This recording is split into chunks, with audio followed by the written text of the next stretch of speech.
I've been based here with the teams. We were playing a tournament a Saturday afternoon just across at one of the fields here, and I caught myself just standing in the parking lot and being like, one day this is going to come to an end. It's still going to be weird. Again, we face it. I remember, again, Junior World Cup 2019, went to Argentina for 4 weeks, and we returned and we landed, and I got back home. The Monday, I woke up and I was like, okay, now just life feels empty. How did you feel when you did wins, when you had your losses, and injuries do play a part of an athlete as well? How did you navigate those phases of life? I think it depends. It depends on where I was specifically at the time. And there's a couple moments that I can think about specifically. And funnily enough, we were watching the T20 World Cup, India, West Indies on Sunday. Sunday, where it came down to sort of that last over, and you didn't quite know, and then eventually India won. And my wife was sitting there, she's like, I feel so bad for West Indies. And I'm now at the point of saying, like, yes, it's tough, but unfortunately that is sport.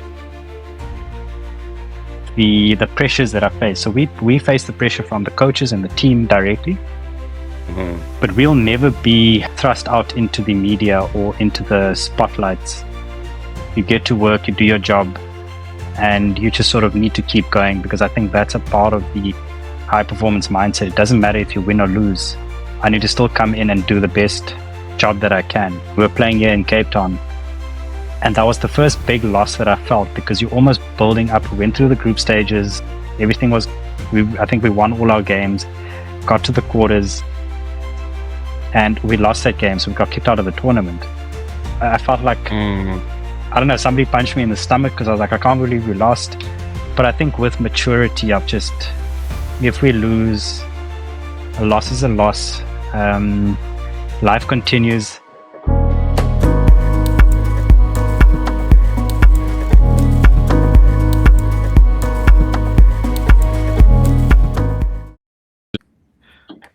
Hi everyone, welcome back to another episode of Zen and Now. Today, Dr. Janesh Ganda joins us, sports physician, athlete, and a man grounded in family and purpose.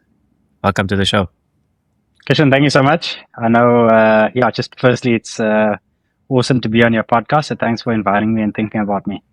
No, you're welcome, and thank you for accepting or coming back to me and wanting to be on the show. I really appreciate that, and thank you for that. And it's a pleasure. Sometimes it's life happens, and I know we have to be a bit patient when we want to get things done. But the universe then aligns, and we get to chat. 100%. Firstly, Janesh, for listeners who aren't aware of who you are, your background, can you just give us a little bit of insight into who Janesh is and where you come from? So I was born in Lens. So I was born in Lens. Sort of schooled at SPSM for the first sort of, I think it was up until like standard 3, standard 4, and then we went off to St. John's College in Houghton. After that, I went basically from matric into my medical degree, did my 6 years of med school, community service internship, and then after my community service, I then enrolled in my master's in sports medicine. And I've been working in sports medicine since 2016, pretty much. So now I live in Cape Town. As we were saying offline a little bit earlier, I work in Stellenbosch sort of 80% of my week. But we still live in Cape Town. But yeah, all my family is my brother, my sister, my parents. They're all still in Joburg. Ah, amazing. And you come from a very accomplished family. Your dad and your brothers, all in the medical field as well. Pretty proud family. Yeah. And I think you guys are doing amazingly, not just from the health perspective, but also from the physical activity perspective. So both yourself and your brother, athletes as well, not just practitioners. What is that? How do you find time for that?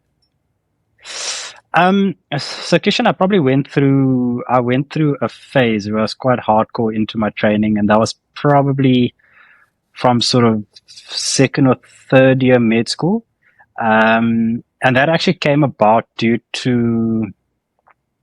and I think my brother actually mentioned it on the episode with you, I was just getting a lot of palpitations. Actually, I could just feel my heart beating quite fast intermittently. And one day we were at the gym together, and as I jumped into the treadmill, my brother was, he would have probably been about third or fourth year dental school then. I was probably about first year med school. And he just said, like, geez, your heart rate is actually quite high. Because we literally just got to the gym and I jumped onto the treadmill. And I was like, I have been experiencing this sort of palpitations for the last sort of 2 or 3 months. And after that, my mum and my dad got me to the cardiologist. They diagnosed me with what's called Wolff-Parkinson-White syndrome, which I guess in simple terms is pretty much just, it's an abnormal conduction pathway in the heart. So instead of it going through the normal, I like to call it the toll gate, it takes a dirt road around and your heart sort of beats a little bit faster. And at the time, we were already quite active before that. My dad used to go for a run and my brother and I used to be on our bikes and we'd be riding with him while he was running. So we always came from a super active family, and physical activity has always been something that's been very a core to us as a family, I think. But anyway, so this whole incident when I was in first year med school then just precipitated more of a drive to become active. From there, we went on to swimming, triathlon, duathlon. I started training very hard. And then obviously, once I started with my masters, it was just difficult to really find time to put in those hours that's needed for the endurance races. And my wife and I got married in 2017. So my wife also fortunately comes from a very active family. So any training that we used to do was often our debriefs for the day or debriefs for the weekend, because we'd spend 3, 4, 5 hours going up the mountain, doing a long run. In the week, it's also just a nice debrief where we can run with each other, but that became our time with each other. I love it.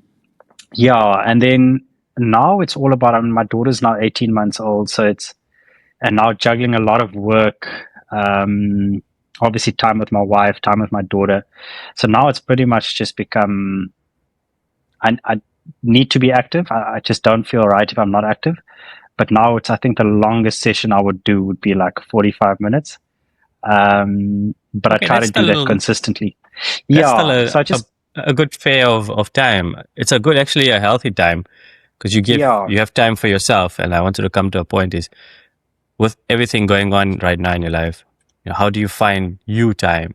Just you, not thinking about family, not thinking about, I'm not advocating for just being selfish, but sometimes you have to also keep your cup to a certain level to give to others as well. Yeah. So funny enough, my training, I suppose, is one side of it. But to be completely honest, my wife and my daughter were away probably like a month ago. They went to go visit her brother-in-law, and I was alone for like 4 days. And it's actually a weird space to be in. Obviously, we barely don't spend time with each other. So often my time by myself would be that little bit of training that I do. But I've just never been the type where I really needed proper alone time. And again, that's just how we've been throughout our marriage as well. It's never been a case of like, okay, I'm going to go out with the boys because I need some time to debrief. Any debrief that happens is pretty much my wife. That's what I lead into her for the most. Even just this morning, I managed to start a little bit later at work.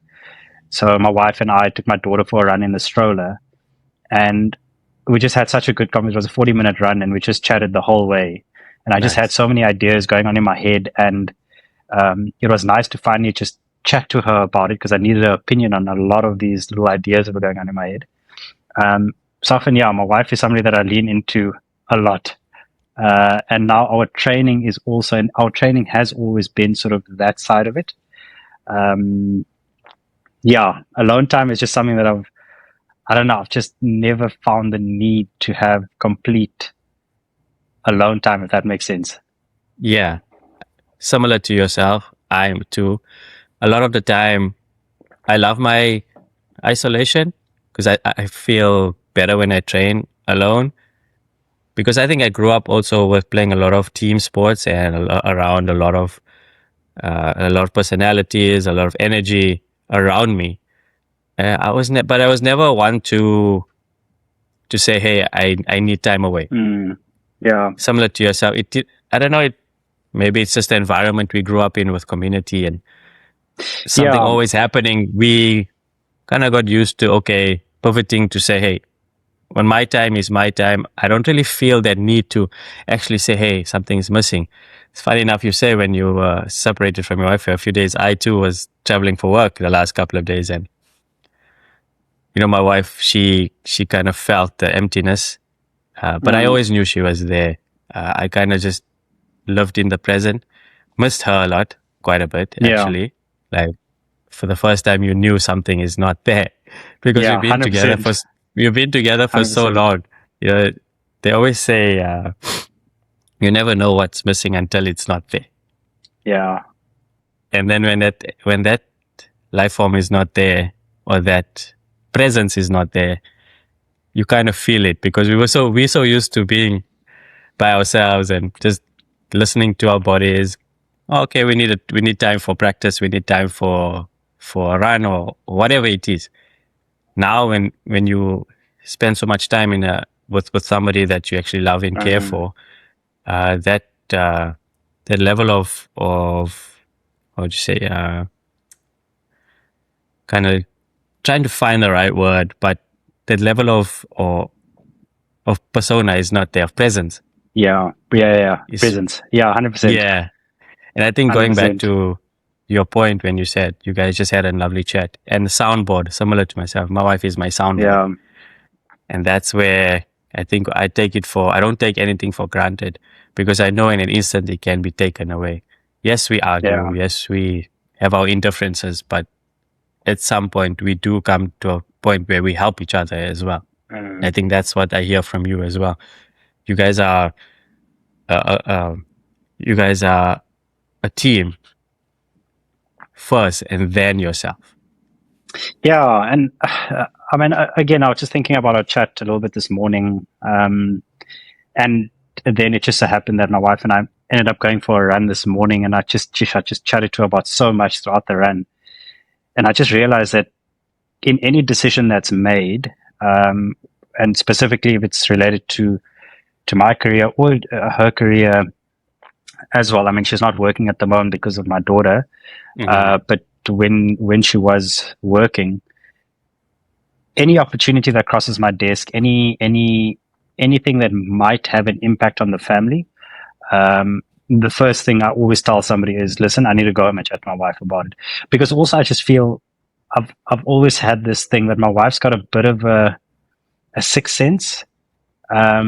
It's intuition, often something so that intuition, exactly.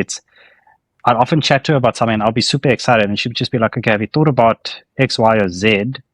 Maybe don't go ahead. She's not feeling comfortable. And often I need to go back and just say, listen, guys, it sounds weird, but as a family, we're not comfortable with this opportunity, so we're not going to take it.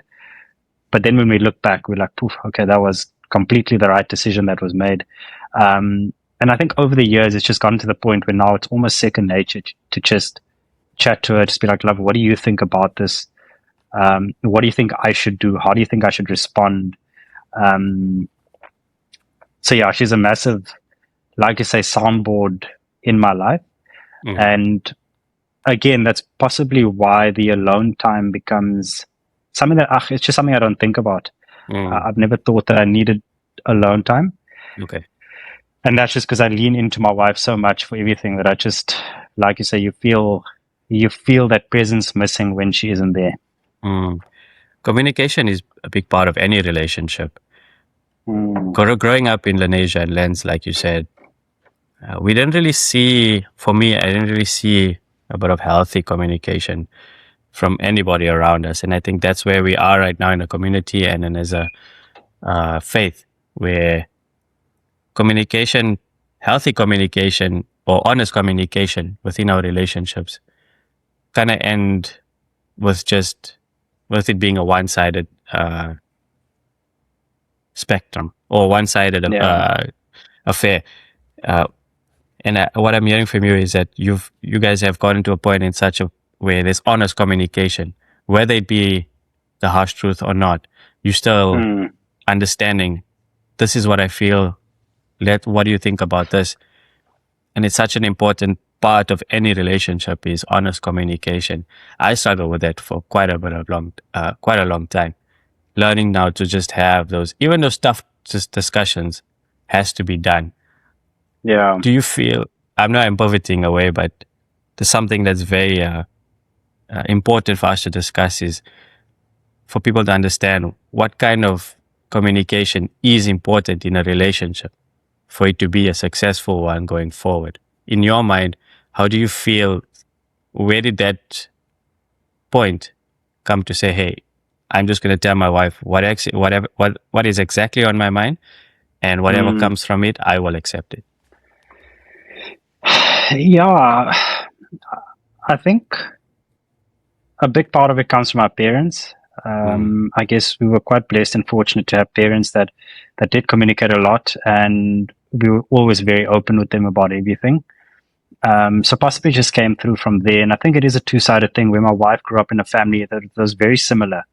Very open, very, very much. I mean, if there was any big family decision that needed to be made, I know, even though we were potentially too young to be involved in the conversations, I know for a fact that my mom and dad would sit and chat about whatever needs to be done.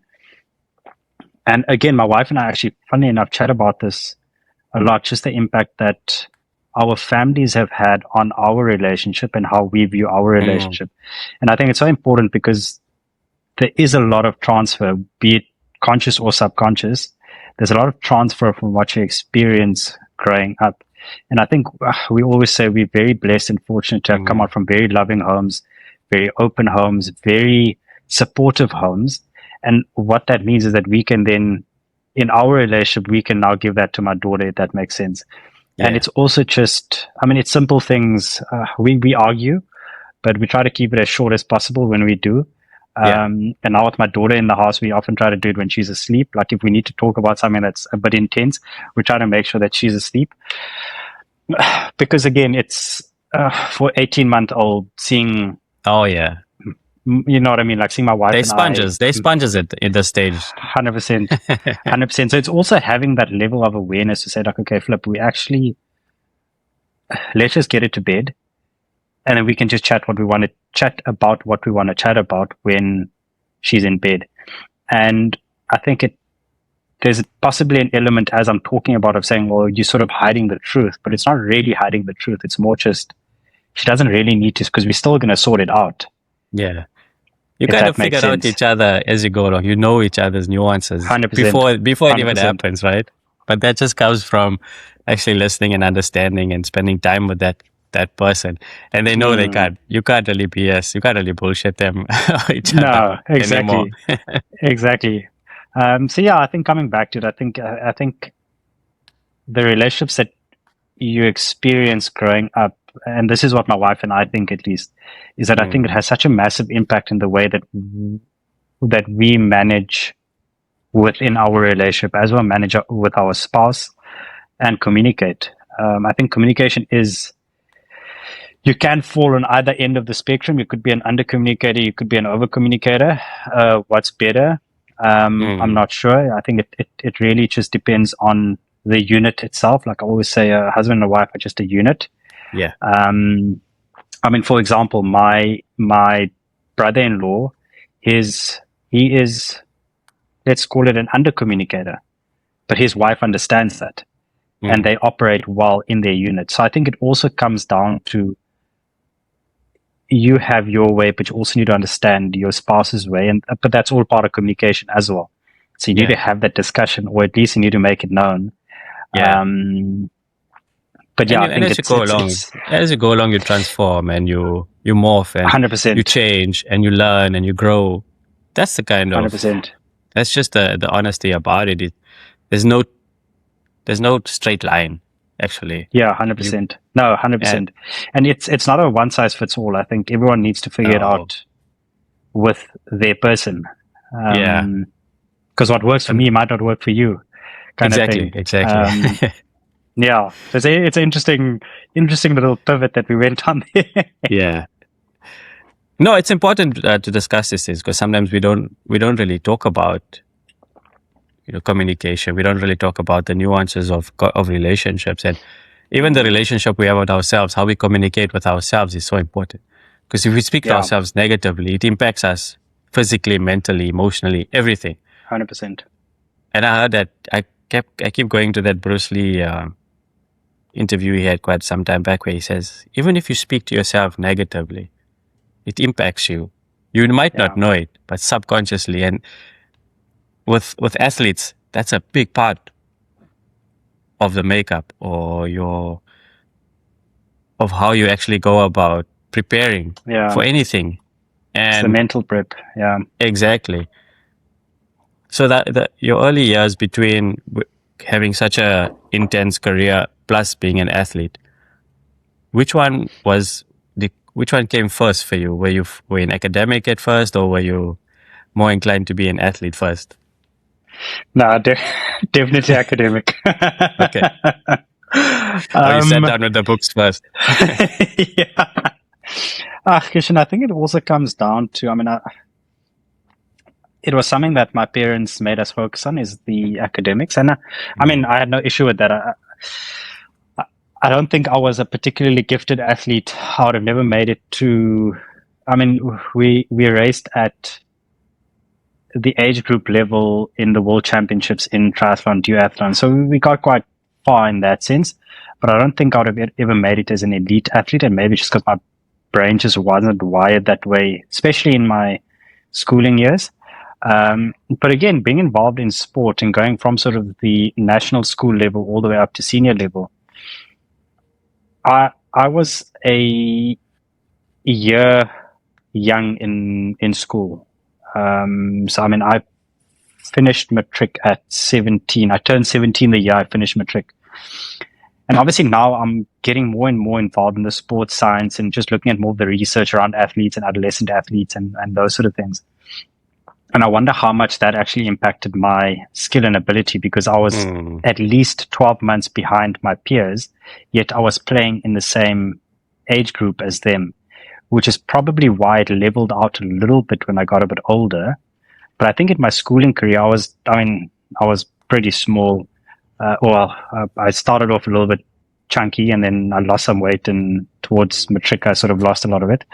But I was never the most physical specimen in school or the most gifted athlete.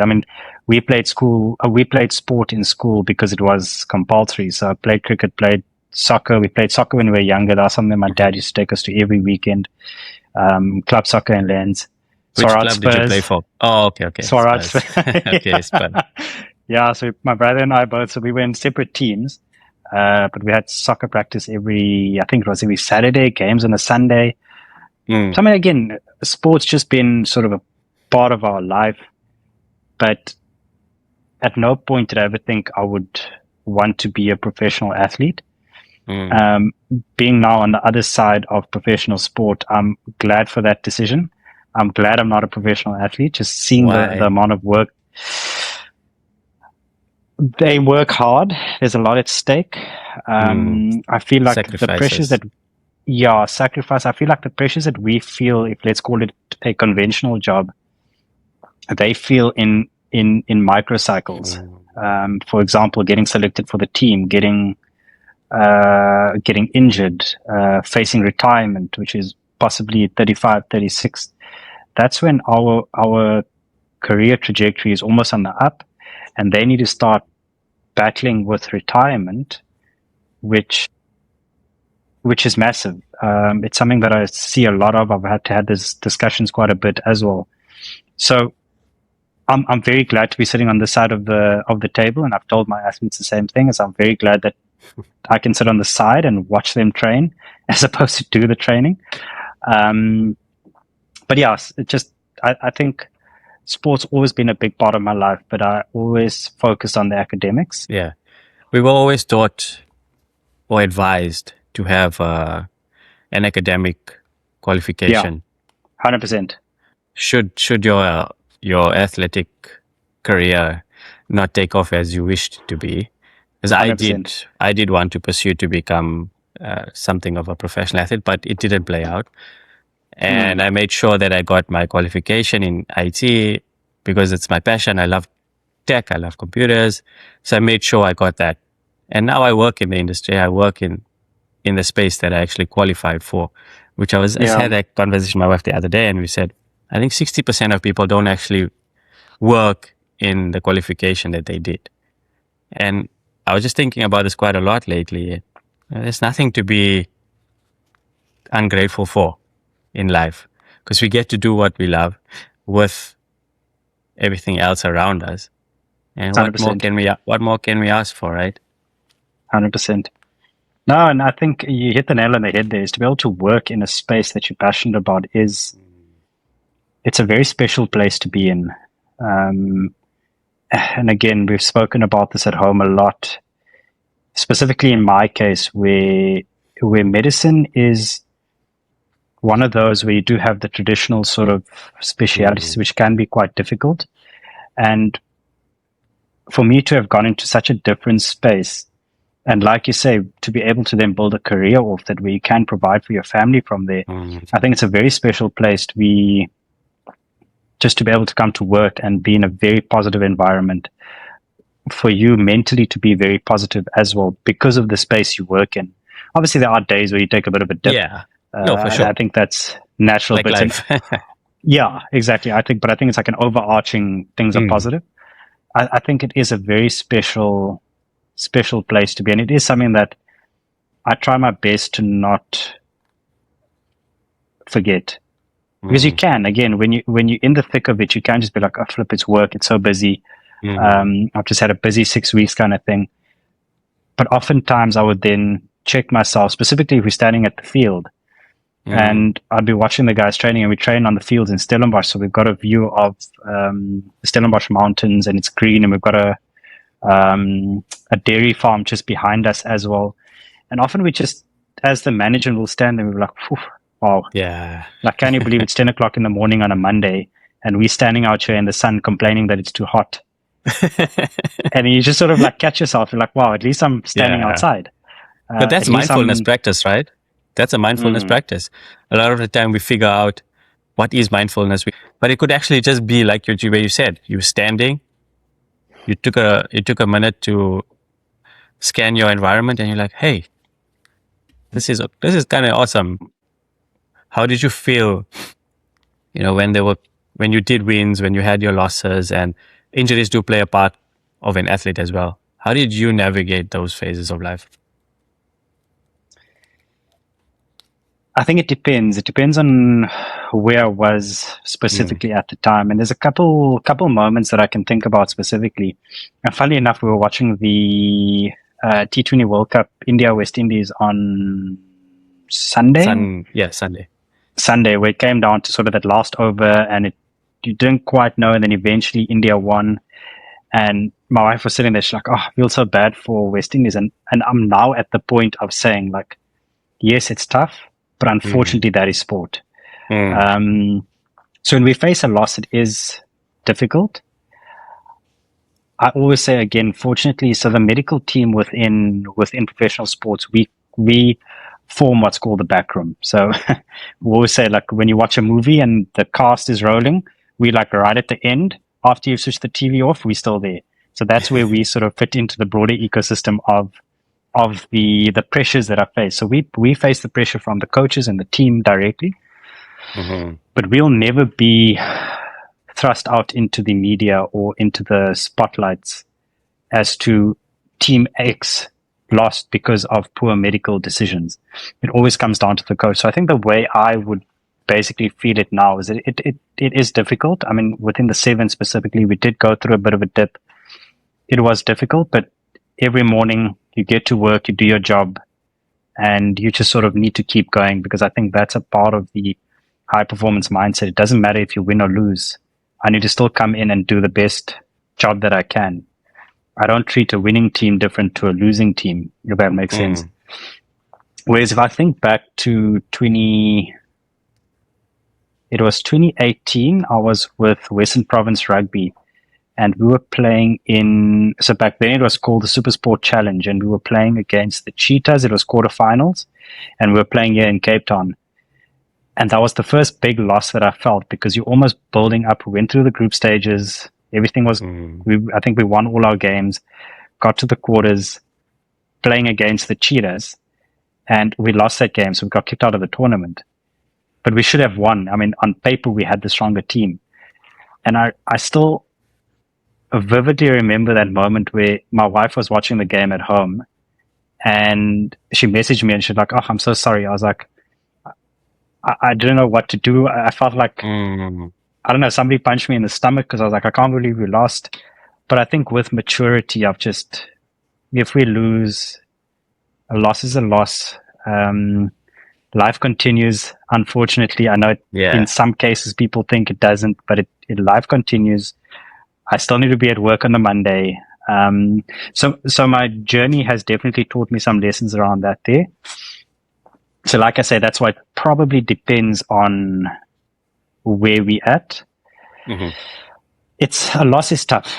A loss is tough no matter which way you look at it, especially when you're prepping. I mean, Junior World Cup, we finished third in 2019 in Argentina. It was 5 or 6 weeks with the boys. We'd spent about 4 months with each other in total, 4 or 5 months in total with each other. So we really, that became like family.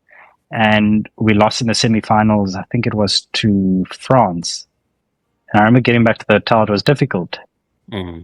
But again, it's like, okay, next job, we need to go on and try and medal. So within 4 days, we play again. I need to make sure my systems are in place the next morning. I need to do my medicals the night before. And you just keep going, and you get home, and eventually you sort of decompress, and you're like, okay, that wasn't great, but still good memories came out of that tournament. But again, why I started off saying that we don't face the same pressures as the coaches is because I think from a coaching perspective, it is a lot different. If a team loses 5, 6, 7, 8, 9, 10 games in a row, the media can very quickly turn on them and say, well, that's the cause of the loss, even though it may be founded, may be unfounded. But I think that pressure is something that, again, I don't envy coaches for dealing with that pressure. Yeah. I think it's also a calling, a life calling. It's certain jobs in life, and coaches are a very unique breed. They have to be very strong mentally to accept criticism on a daily, not just from, like you say, a journalist, but media, social media plays a huge part in it. And let's be honest, we don't really have that shield when criticism hits us. We all do feel that. Don't go anywhere. We'll be right back after this short break. If you are enjoying this episode, please smash that like button, leave a review, and subscribe to the podcast.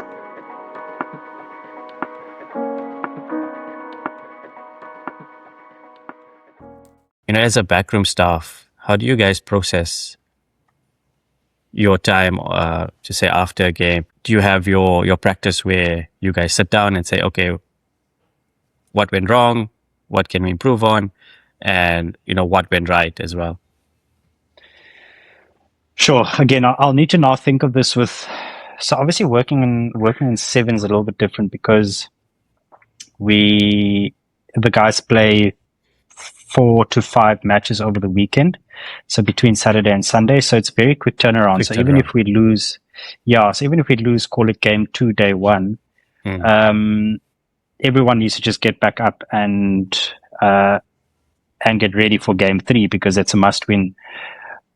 So in that setup, I think it's one of those where we don't necessarily have a debrief between games. It's more once we're back in the change room, we do a quick medical check on all the players. And if there's any concerns or any player came off, we need to just give feedback to the coaching staff as quickly as possible to say, yes, the player is fit to play or the player is not fit to play. If the player is not fit to play, then we say, is the player functional enough to potentially play the next day?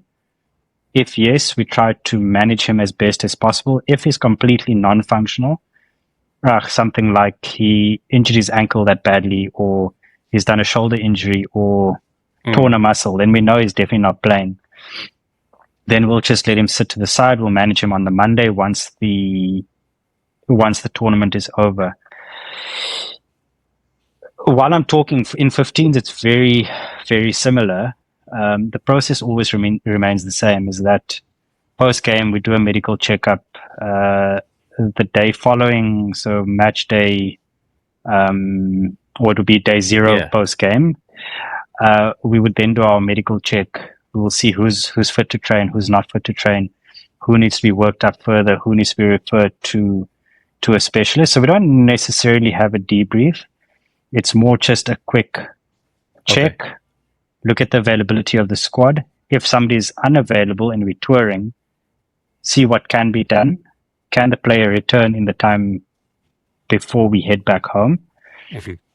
If not, there's always the potential to fly a player back home and bring a fresh player in. I think the debriefs, to be completely honest, happen very,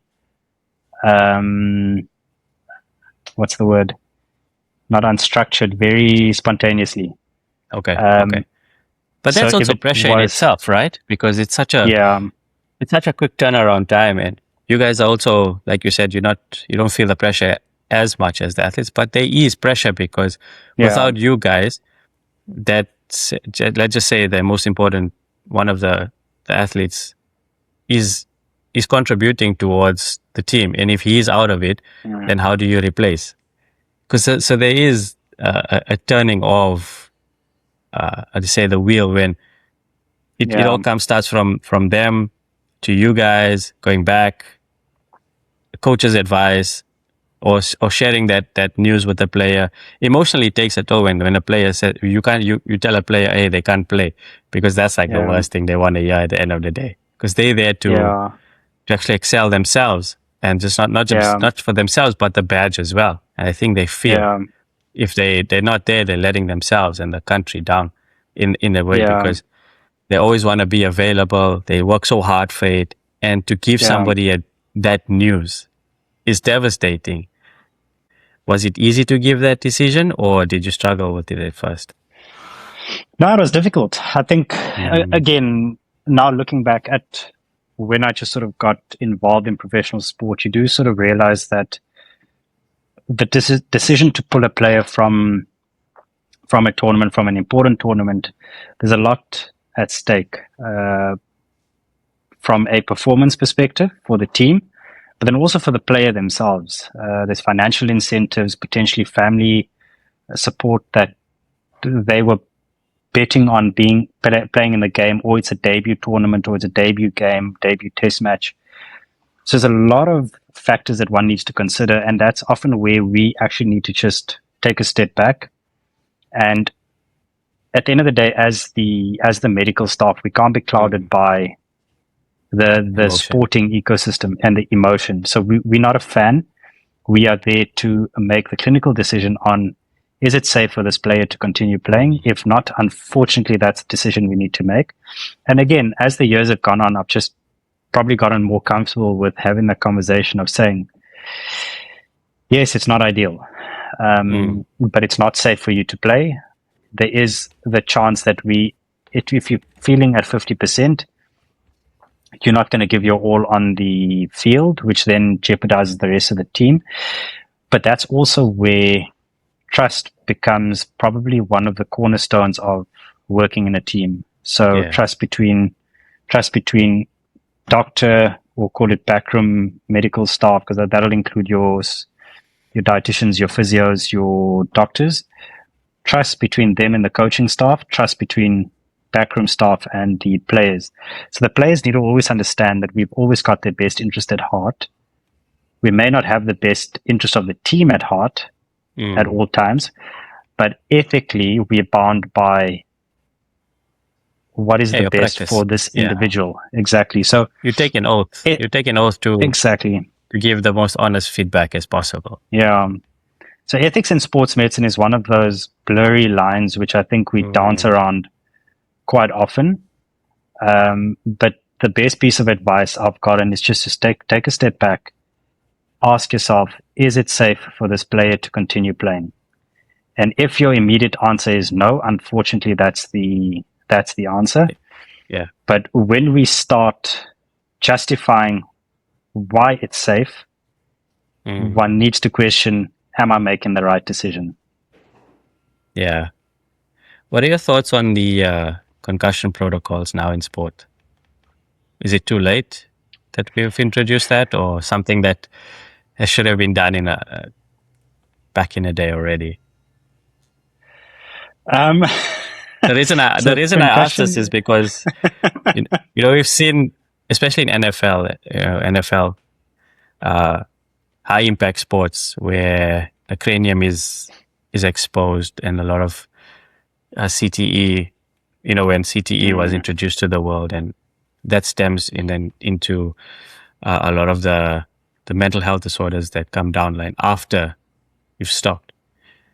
What are your thoughts on the trajectory of concussion protocols?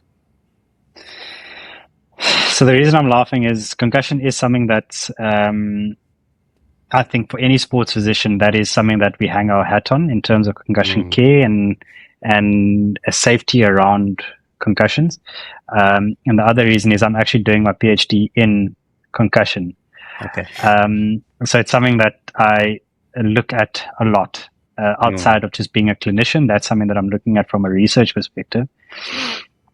So I think the question of should something have been done sooner, maybe. I think it is difficult to look back at the decision-making process that happened, let's call it pre-2012, which is when rugby really started introducing sideline concussion assessments. It is a very difficult topic to sort of get around, especially around retired athletes now, and potentially some of the symptoms or longer term effects they might have experienced due to repeated concussions. I mean, in the past, concussions were pretty much smelling salts, get up and keep playing. Yeah, because sometimes we would look at rugby players and they'll be bleeding from the ears. There'll be all sorts of the head trauma. And you think to yourself, how are these guys actually how are they playing? I think, since 2012, World Rugby introduced what is called the Pitside assessment, and that eventually evolved in what we know now as the head injury assessment process, where we have the HIA 1, 2, and 3. And that's a way of identifying concussions immediately within 4 hours, and the late presenters at 72 or 36 to 48 hours. So in that way, we sort of catching the immediate signs of a concussion to make sure that players are safe to return to the field or need to be removed.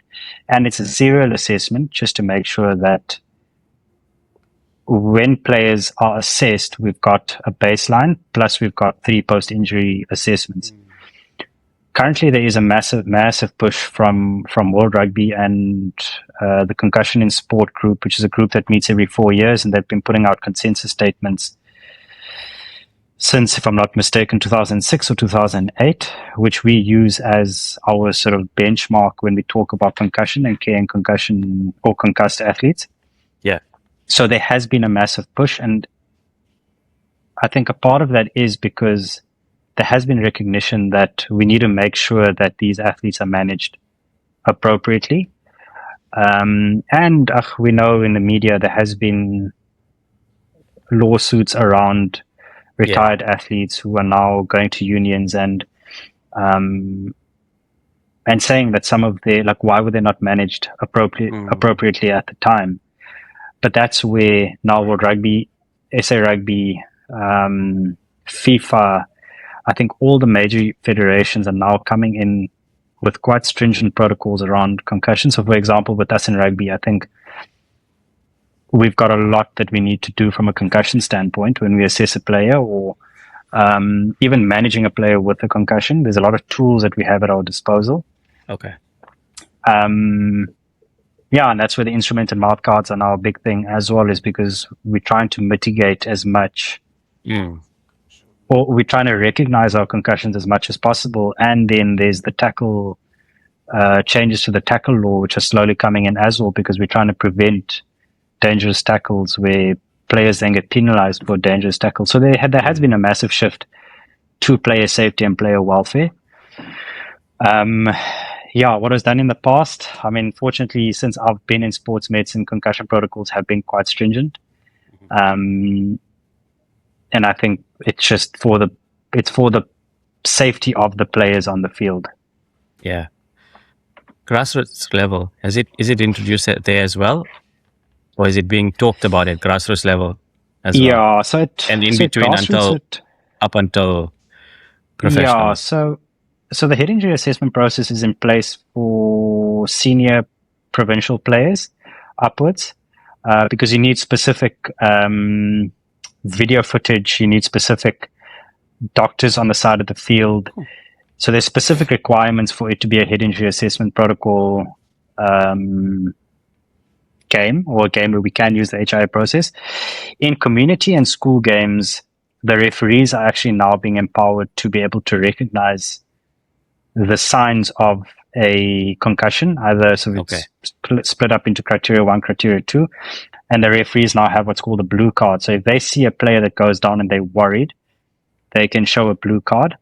And at that level, so at your age group, community, club, school level, it's recognize and remove. So if I'm standing side of the field and I see a player take a suspicious head knock, my responsibility would be to take the player off the field, and the player doesn't return on the same day. That's the policy, and that's how it should be enforced. So that's just to protect the developing brain. Okay. Yeah, think about our days when we were playing sport. There was no first aid, there was no doctor. You sprain an ankle, you come off, that's it. You ice it, that's it. Or you take a bump to the head, or your mom or 100%. Dad will rub it quickly, and then grab an orange and run on. Yeah, exactly. I remember. Okay, so this was when I think my cricketing career ended. Not relating to the brain injury, but I was playing the LPL in Indonesia, and I went to pull one of the quickest bowlers in the tournament. I think he was bowling at 150 clicks, I think. But I didn't fear him. The pull shot was one of my strengths. So I was like, okay, let me try and take him on. And my finger here, if you see it, it's a bit wet. Yeah. So it got wedged between the glove and the handle, and I knew I felt something. Okay, went to Sabri Chisti, to the ambulance. They assessed it, and I had to go to the hospital. I was told, it's a bit of a sprain, not a sprain, but a fracture, and you'll be out for a certain time. And I never returned to the field after that. I think maybe that was my time to say, hey, it's time. It's time. And it's funny enough, it's just before I got married. And maybe I look back at it and I don't feel any regrets for myself to say, why didn't I keep playing after that? Maybe because I've given so much of my life to sport that maybe it was time to now, take that step back. Mindset wise, I didn't feel like I was losing out on something because, like you said, or maybe sports going to the next level wasn't for me, and I had to accept that. Yeah, mentally, I had to accept. Okay, I'm never gonna get to that level, but I can get involved, maybe in the coaching side or something. So I did. Soccer is my first love, my passion, and I took that into coaching younger kids, like 6 and under, and then a little bit of age group after that. So I could give back after that, like yourself. You knew at some point, okay, it's time.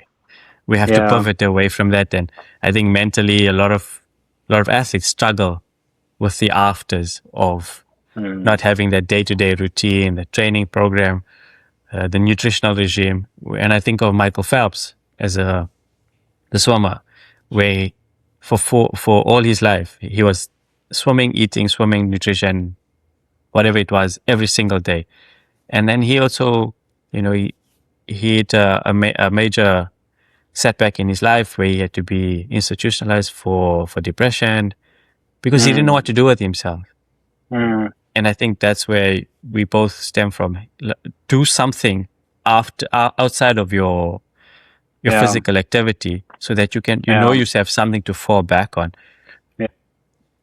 That's why I stress so much about the younger kids nowadays, experiencing high impact sports, because also you want them to also cognitively be functional, even when they're not in that space. And it's a good thing now it has been brought up, because our days there was no such thing as a full checkup or a doctor on the sidelines. Yeah. And as we progress with technology, information at our fingertips, we get to share that now with the world. And with your career, you're doing that. I think you're doing a good job at that as well. No, thanks. Yeah, 100%. I think it has evolved to the point where we're realizing that, yes, physical activity is important, but there obviously are so as a sports physician, we like to think of physical activity as a form of medication. It's just not a drug. It's something natural, but like anything, there are side effects.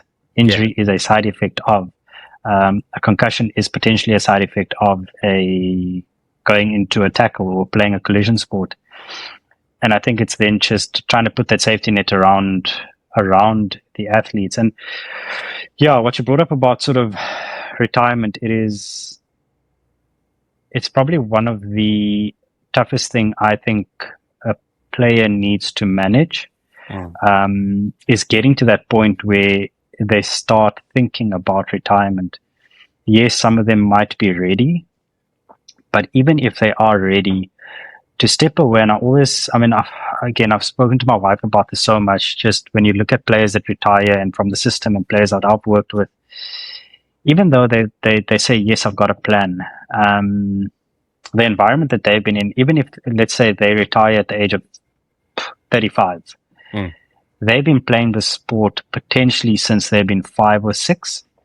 Yeah. They've potentially been in a more structured setup from the time they were 18. It's a third of their life. Which means it's a third of their life. And they need to make that decision at 35. A decision we think about at the age of 65 or 70.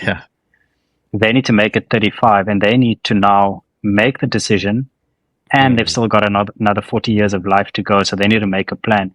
And it's difficult. I think about it a lot as well for myself. I've now been in team sports for, it's going to be 10 years this year.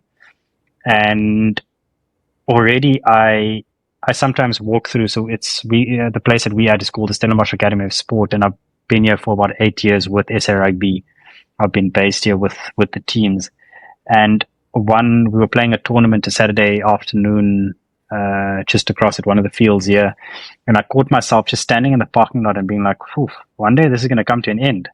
It's still going to be weird. And again, we face it. I remember Junior World Cup 2019, went to Argentina for 4 weeks, and we returned and we landed, and I got back home. The Monday I woke up and I was like, okay, now just life feels empty, because I'm not looking at my schedule. 7 o'clock's medicals, 8 o'clock team meeting, 8:30 get to the field, 12 o'clock treatments, 2 o'clock lunch. Suddenly I don't have that. You don't have missing that. Routine, Exactly. And after 4 weeks, it really takes you about a week. It's like post-travel blues. I've felt it on every tour that I've come back from. You get home and you're just like, you just feel out of sorts. You try to be as normal as possible. So you get back to your computer, you do your work. But by lunchtime, it's just like, now I've got to make my own lunch. Because we were eating hotel food for the last 4 weeks. Yeah. It's simple things like that. And it's a major pivot. And that's why for athletes going through, I think it is very difficult. But again, I think within SA Rugby, within World Rugby, there's a lot of support coming through from them to be able to support the players in terms of their long-term health, it's very important. They pretty much give their life to the sport, and it's good that they then getting taken care of afterwards. Yeah, if you look at the Premier League as well, those that were playing in the 90s, 2000s, there's a documentary on I think I watched on the plane. I think, what is it called? The Levens or something like that. But it was all about how they were financially taken for a ride. Agents came in because at that point in time, cash flow to players was injected, and they were making a huge amount of money a week, and the agents were sharks. They're like sharks. They're circling around, and they kind of told these guys, "Oh, invest in this, invest in that," but it was all scams, and so there wasn't enough good people around them looking after them as well.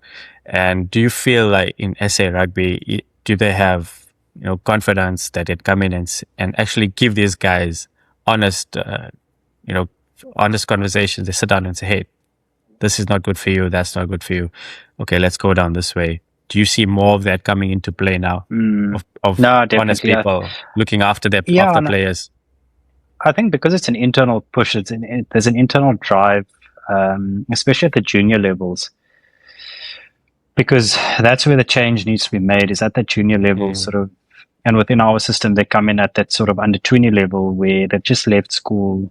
Varsity Cup is a massively important tournament for athletes at university, and obviously you can only qualify for that if you have registered for a course at the university. Okay. So that's a great way, and it's a high level of rugby that's been played at the moment at the Varsity Cup level. And for me, that it's such a brilliant way of saying, guys, you can study, but you can also play rugby at a very high level. And I mean, there's so many examples of players who have gone from the Varsity Cup level to provincial to the national levels. So it's no longer just I'm playing a little bit of rugby at varsity. It's now very structured. I mean, I was with the UCT rugby for a couple of years, and it's a very structured. They train sort of 4 days a week. They're obviously traveling up and down. I mean, Varsity Cup's going on now, and I'm just seeing all the guys coming through the practice and seeing a lot of those guys then play for example, the Stormers. But now they've had a lot of rugby in them, so they're doing what they love, but they're coming out with a degree as well. Yeah. So it's almost just it's a mechanism Win-win. that's been created. Exactly. So not all players play at Varsity Cup level because not all players want to study, and that's sort of each individual's choice. But still within the SA Rugby system, I mean, even when I was involved at the junior levels, there was definitely people that were coming in and giving them financial advice, giving them advice around careers, because it's at that level that change needs to be made. Guidance, yeah. It's that guidance, because once they hit senior and they start earning bigger money on bigger contracts, it's very difficult to start implementing that change. The change needs to be done. The mindset change needs to be done a little bit earlier. Yeah. The educational part of it comes in, and 100%. Yeah, it's important that they do that as well, because I love seeing now that the global brand of rugby has also expanded, not just from the big four, big five countries. It's now a global sport. You think of the French 100%. league, you think of the Japanese league, Argentina, 100%. South America, European teams coming in. So there's now even more exposure for these kids to actually say, hey, one day I want to play in the French league, because it's the strongest leagues in the world. So there is now massive opportunity. Exactly. So it's not just about playing the sport, but you also need to understand, hey, how am I going to take care of myself financially? I'm alone. I'm on that side. I don't have any support. I need to manage my day-to-day activity. I need to wake up myself. There's no one there to do it for you. So it's good that those kind of guidance counselors come in and say, hey, make sure that you, even if you start implementing some practice early on in your life, just say waking up early or waking up at a certain time and just doing one practice for yourself. You don't have to go gung-ho and have a whole routine planned. You just do one thing at a time. I think that's where patience also comes in, and I had to learn, okay, I was looking at the end goal instead of enjoying the process. Yeah. Do 100%. What is your What does your day-to-day look like now that you're pivoting, you're understanding, okay, I've had 10 years of this now. I'm starting to think, okay, what's next for me? Yeah. So I've got a lot going on. I mean, I've got a few hats that I wear sort of day to day. So the one is obviously the team doctor hat with the sevens. I've got the research hat that sort of sits and grumbles in the background the day to day, and it sort of sits in the back of my head all the time. Then I've got my own practice, so I end up seeing patients at my practice, and then we've got a bit of we've got a business going as well with two of my partners, and that's sort of running in the background now as well. So there's a lot going on day to day in terms of what's next. I think those are the sort of conversations I was having with my wife this morning. There's a lot to think about at the moment.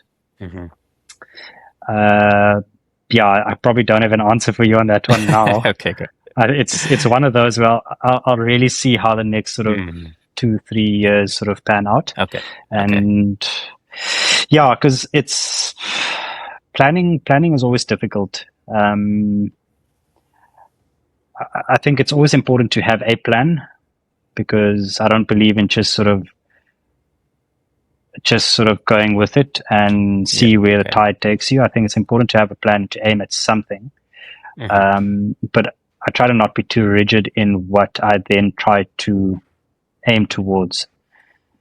So it really just depends on what sort of plays out over the next couple of years, I think. Yeah.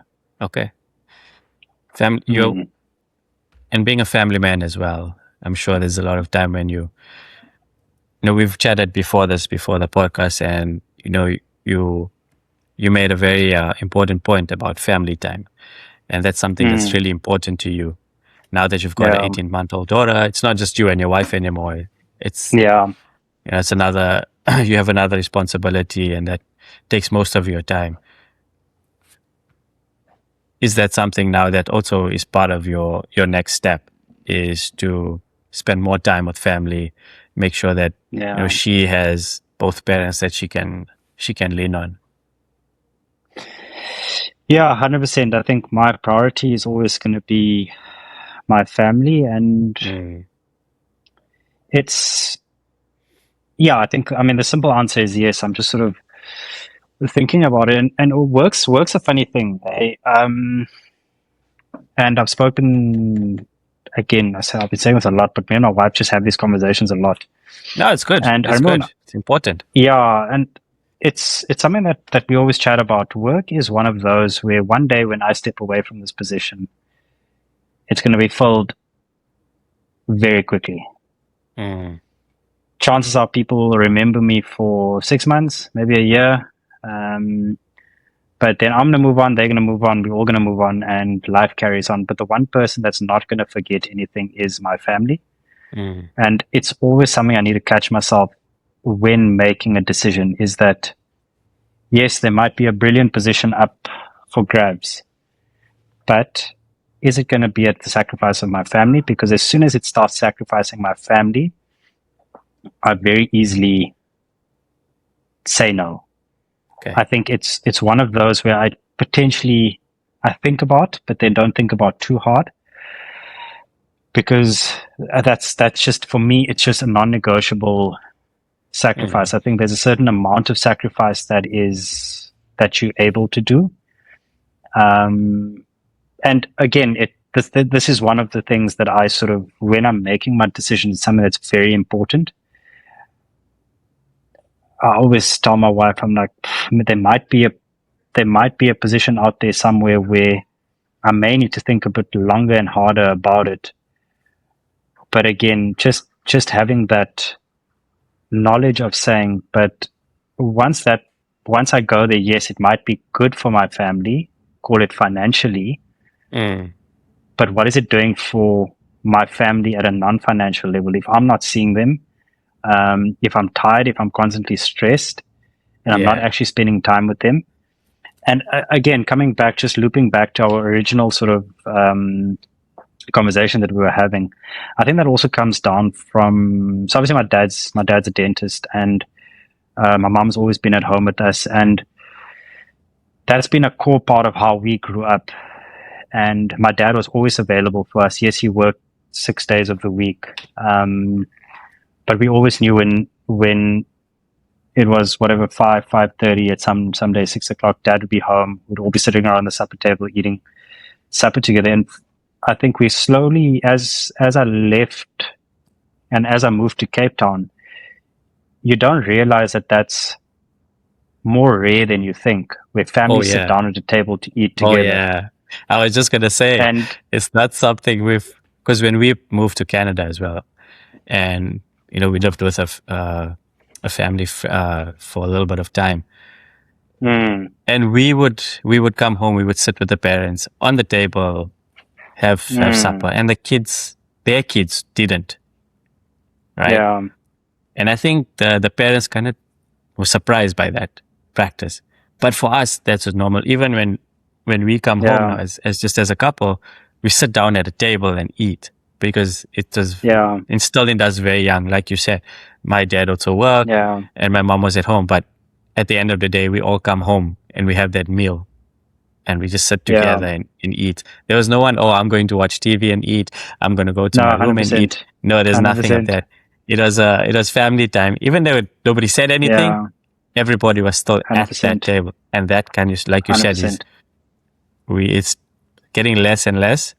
But I think it all starts from the home.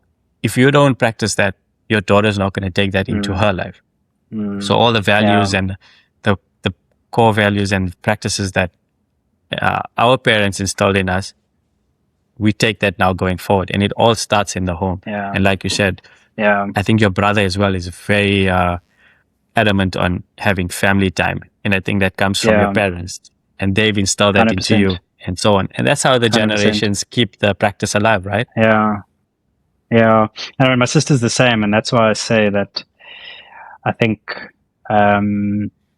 family time is just literally the most important. And again, I always say it's probably the phase that I'm in at the moment, where I've got a young daughter who I know is very impressionable. Already, once I get to work and she wakes up, I'll get a video from my wife and she'll be calling for me or whatever it is. And even in that, I'm like, I just want to go home. Like, I just want to spend time with her. But obviously I need to work, and life is life.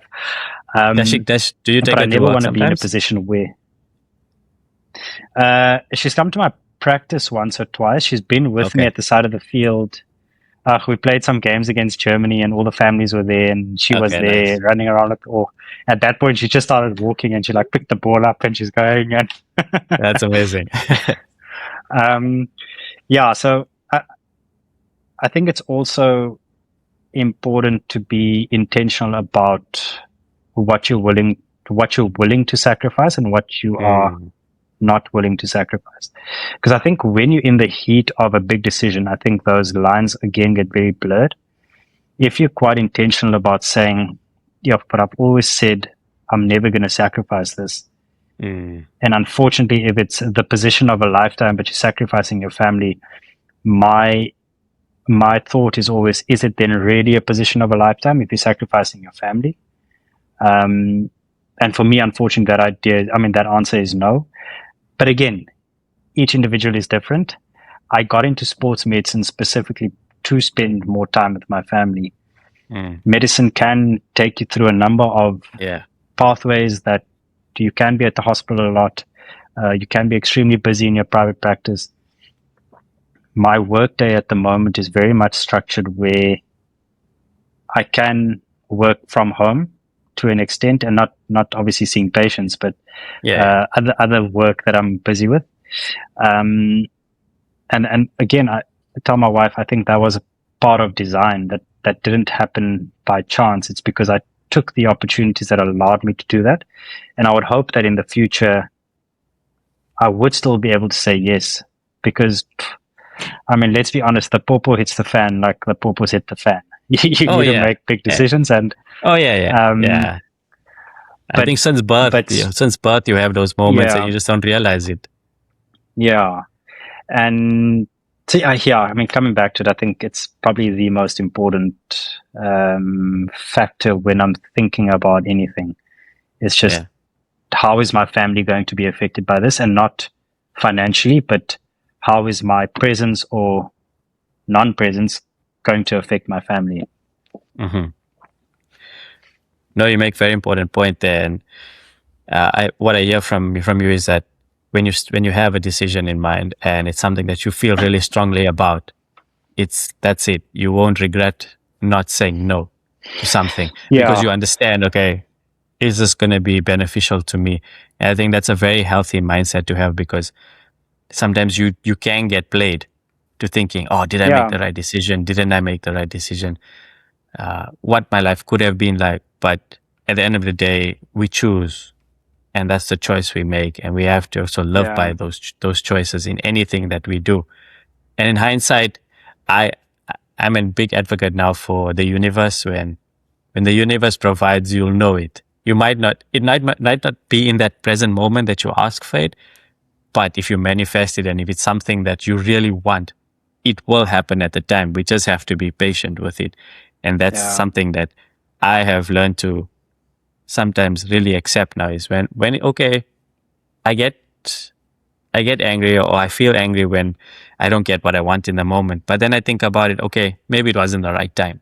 And I think what I was coming from you is that when that moment arises, you will know if it's the best decision for you or not. And I think that's what Zen and Now really means, is you come with a decision and you accept that is my choice and I'm going to be okay with it. And that's a good space to be in. And so at home, we call it peace. So do you have peace with the decision that you're making? Mm-hmm. And peace is something, it's very difficult. While you're talking, I was like, Tish, how do you explain that feeling? But that feeling is just inner calmness. It's just complete rest, inner peace, right? In that inner peace. Yeah. So it's always, my wife will always come to me and say, it's as simple as, I don't know, buying something that's possibly a big purchase. And we always say, do you have peace with buying that? And if I say yes, then she's like, cool, go for it. As soon as I'm like, not sure, she's like, just hang tight then. Let's go home. Let's think about it. There's probably a reason you don't. And it's the same with any decision like this here. There are certain moments where things happen and you've got that peace. You've just got the peace of the decision and you can really move forward with it. But there's some that just, you can't describe what it is, but it's an inner restlessness where you're like, is this really? You can't describe what it, exactly. There's an impulse of action. But we all have that. We're human 100%. Beings at the end of the day. We're not perfect. 100%. We have those moments where there's an impulse buy, and then you think about it. Okay, but then you learn to accept it. Okay, life moves on. 100%. Like you said, life moves on. Nothing. Exactly. 100%. Speaking about like life and legacy, and I know there's something that you love to stamp on the world. Is that something you've thought about? Yeah. Again, I was thinking about this over the last week or 2 weeks. Legacy is an interesting one. So I thought you had the right time. Back. It's and funny enough, when I saw that obviously in your write-up, I was like, okay, that it's something that I've been thinking about a lot. What legacy would I want to leave? And I think I just want, the only legacy that I want to leave is to be a good husband, be a good father, be a good brother, be a good son. I think nothing else is honestly more important to me. Yes, careers are careers. Careers happen, careers come, careers go. Work comes, work goes. Money comes into your account, it leaves the next day. Like, there's only one thing that's really truly solid and concrete. And again, I guess I've been in a bit of a reflective place for the last sort of 6 months and reflecting a lot on sort of upbringing, how we grew up, the things that are important to us, the things that my parents taught to us. And it's probably actually, I think about it now, it's probably because of my daughter that I'm looking at her, and it's, my wife and I always say it's weird. We are now our parents. Yes. If you know, it's like, it's a weird little, and to be honest, nothing. Even now, when I'm reflecting, I don't think back to any. I mean, my dad's my dad's been a brilliant dentist. He served his community well. But what matters more to me is the fact that I saw my dad every day. My dad was a loving father. My mum was a loving wife.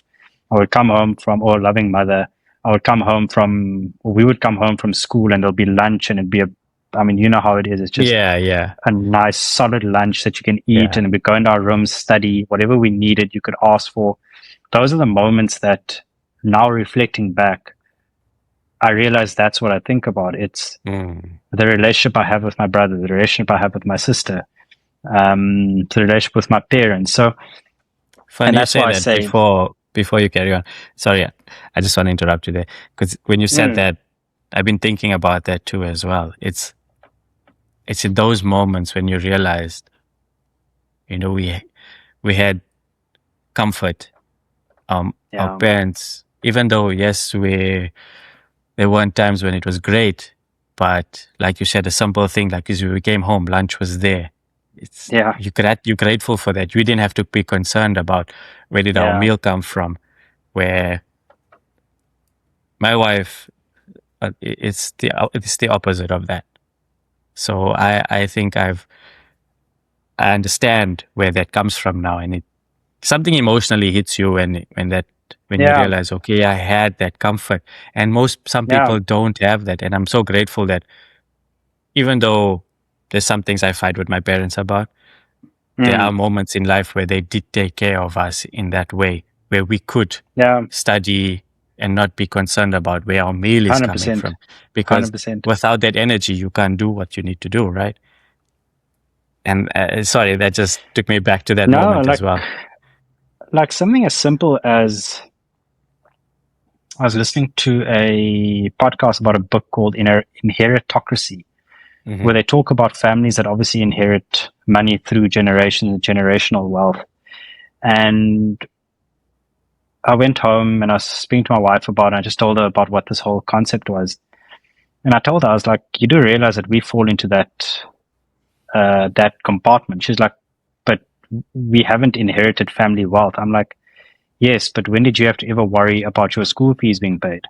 Exactly. When did you ever worry that university fees had to be paid, or you need a new pair of clothes or a new pair of shoes? And those are the moments where, and that's why just looping back to your question, from a legacy perspective, I think that for me is just the most important. Just, I want to remember as a person that was a good husband, good father, good son, just a good person. Brother. Yeah. Good person. I think nothing else matters more to me than that. Lovely. Yeah, that's what we've been punting for a while as well. Myself and we both of us we have these discussions with our significant others, and they, like I said, I come home as well from work, and my wife works from home as well, and she prepares a meal, and I'm so grateful and thankful for that as well. And we help 100%. Each other out in wherever we can. Like if she's working late, sometimes I would take over that responsibility. 100%. I feel really grateful and blessed. Like even the small thing about taking a trip for a work trip. I've never traveled for work. So, and even though it was a short period, a 3-day period, I'm still grateful for that opportunity. Yeah. Because I always thought, hey, what would it be like? And then I got the opportunity. I didn't know when it was going to happen, and it happened. Right? So I think looking back now in hindsight, you're grateful and thankful that.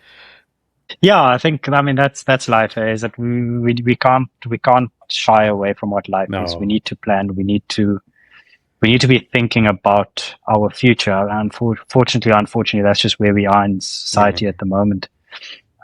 But you can get caught up where you plan too much, or you think too much on the past, and then again, sounds super cliched, but then you run the risk of just losing out what's in front of you and missing the fact that you got to travel for 3 days. Or because you might have traveled for 3 days and now you're thinking, okay, flip, like what's going to happen in 6 months' time? Instead of just taking a moment and saying like, geez, I actually really enjoyed these 3 days. Yeah. Yeah, we're growing up, man. 100%. Definitely. Those days coming from lands, and you think to yourself, where I was and look at, did you ever think I would be in another country? I always had the drive to live somewhere else. I just never knew when it would happen. When the opportunity arose, we jumped into it, and you think back and grateful that we did take those risks. Yeah, Lens was, it was a good place to grow up. I I haven't been back there my parents moved out of Lens probably like 4 years ago. So I haven't been back for a while, but geez, growing up, it was nice. I think look back and we with our friends, we would go to swimming pools. I would walk to cricket myself to Varacha Stadium from Extension 3 with a friend of mine. We would walk by ourselves, and that's not a short walk. You know what I'm saying? Nowadays, kids don't do that.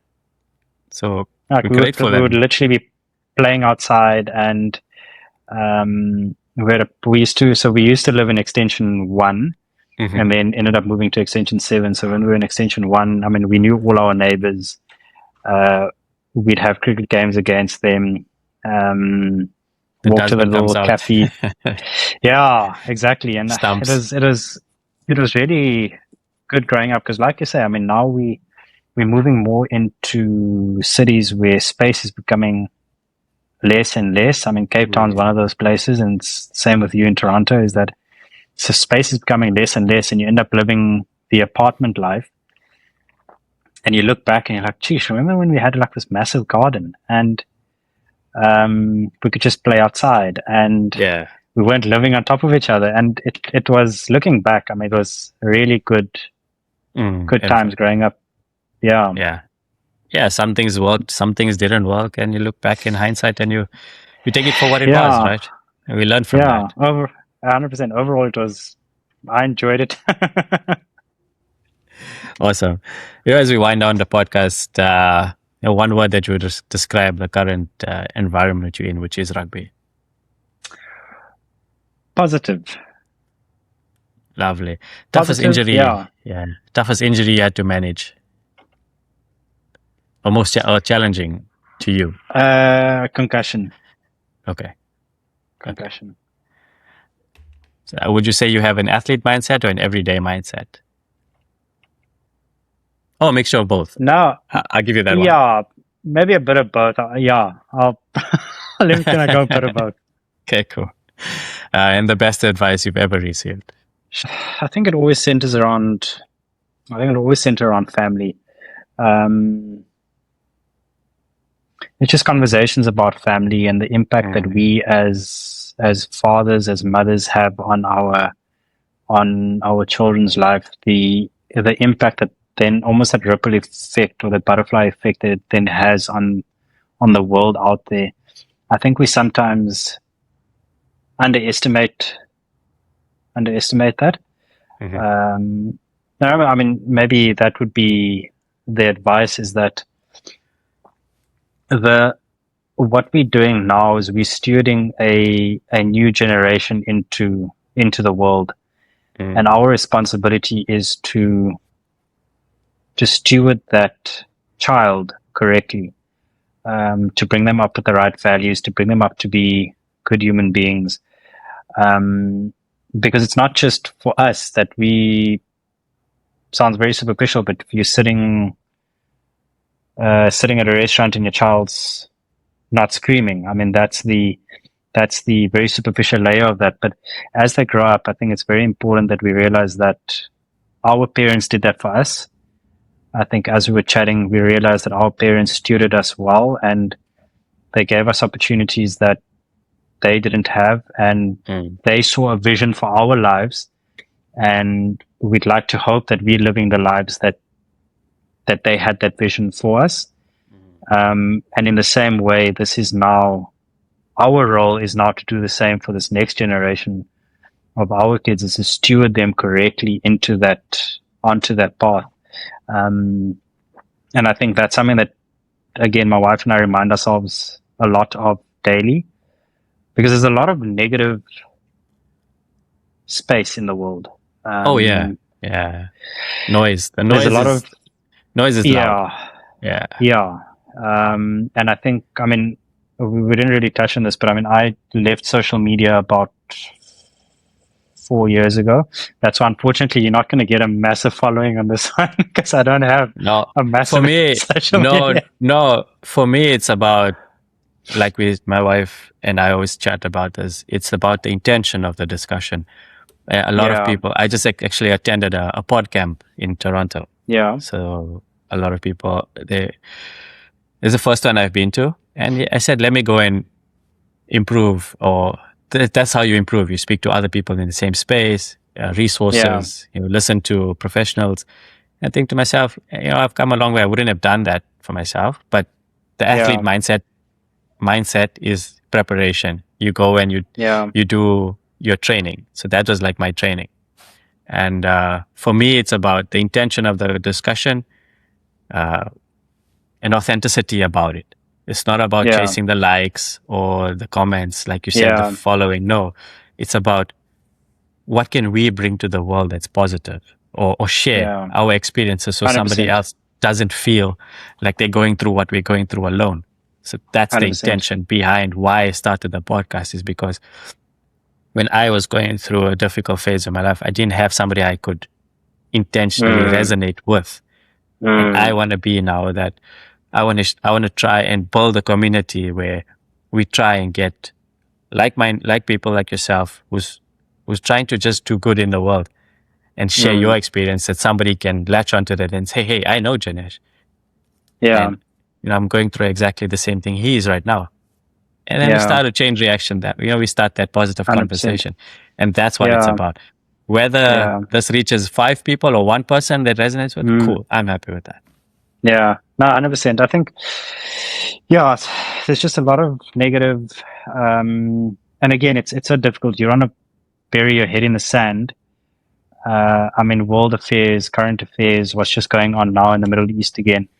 It's important to be aware of it, but you also realize that you can become very negative based on what's put out there. And again, now that we know with social media, there's been multiple occurrences where it has been used to basically turn a political climate. Oh, yeah. It's been used to influence emotion, influence behavior. And I think it's just important, like you said, coming back to your point, is that I think that's why platforms like this are so important, is that we need to share that positivity. There needs to be just people talking about normal things that we do on a day-to-day basis.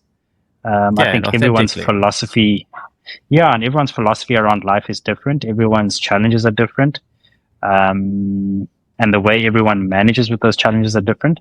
So it is important then, again, just to remember that, just to stay positive and just to, again, as cliched as it sounds, just go out, smell the fresh air. Exactly. Enjoy the sunshine, look at the mountain, look at the cows, whatever it is, and just appreciate what we've got in front of us. For sure. Yeah, that's all we can do. And like you said, the sun will come up the next day and we'll keep going. But no, Janesh, thank you so much for taking the time out today. I really appreciate you coming back to me and having this chat. I really enjoyed this one. So thank you so much for sharing. And if somebody who needs your services, where can they get in touch with you? The easiest would be just to hop on the internet. So they can probably just Google my name. My website should pop up. My email address is there. My secretary's phone number is there. But email address comes, I think my personal work email is there, so I will get it. Okay. And that's my online presence currently. Amazing. No, and I will leave also resources in the links in the description below, so check him out. Remember, guys, also to subscribe, like, and share to this podcast. I think it's just going to help it grow, and I can bring you more inspirational people like Janesh who are doing good in the world and just sharing their own stories. But thank you so much, Janesh. I really appreciate your time. Any last words before we close off? No, Kishen, thank you so much. And I really enjoyed this conversation. And just appreciate you having me on. Appreciate that. No, thank you so much, guys. Until the next one, stay zen, guys. Thank you.